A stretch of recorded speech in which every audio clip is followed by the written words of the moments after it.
Kevin Lehman, Fosko Coffee Bar, and I've been here 9 years.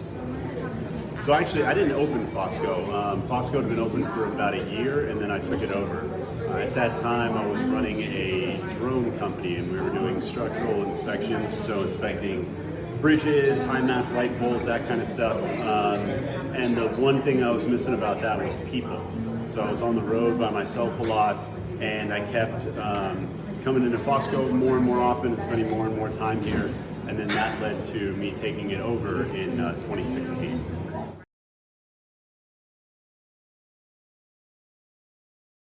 What makes Fosko unique, one thing in particular is we are a roastery as well. Now there's some other shops in Pensacola that roast their own beans, and we're kind of new to that game, but we're really committed to it, and we're not putting anything on the bar until we're convinced it's absolutely perfect. Now every roaster kind of has their hallmark or their signature of what their roasts are going to taste like. So Pete's Coffee, for example, is known for really kind of dark, full-body coffees. What we've sort of gone with as our route for our hallmark is balance.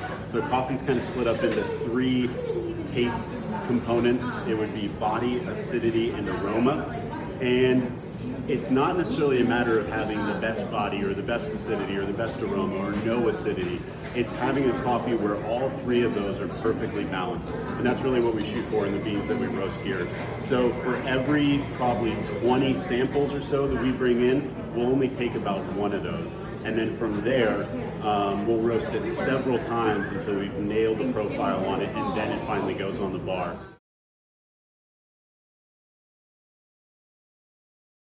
As far as how Fosko has changed the community, so when my wife and her business partner, the original owners of Fosko, bought the building, there were still a lot of shops on Palafox that had plywood all over the doors and windows.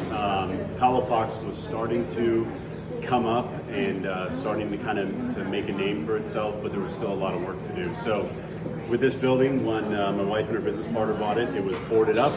It was a complete gut and remodel, and so we really had the privilege of kind of getting in early on the Palafox revitalization and getting to be a part of that. So Fosko started out as a 1,100 square foot coffee shop, and we're now almost 3,000 square feet. So we've gotten a benefit from a lot of the growth around here, and we like to think that we've contributed to it too.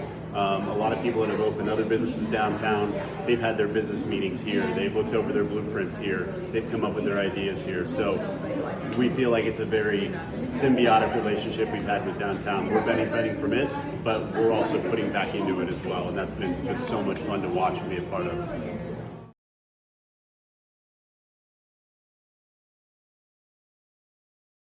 As far as future plans for Fosko, yes, we do have some, and hopefully you'll be seeing them soon.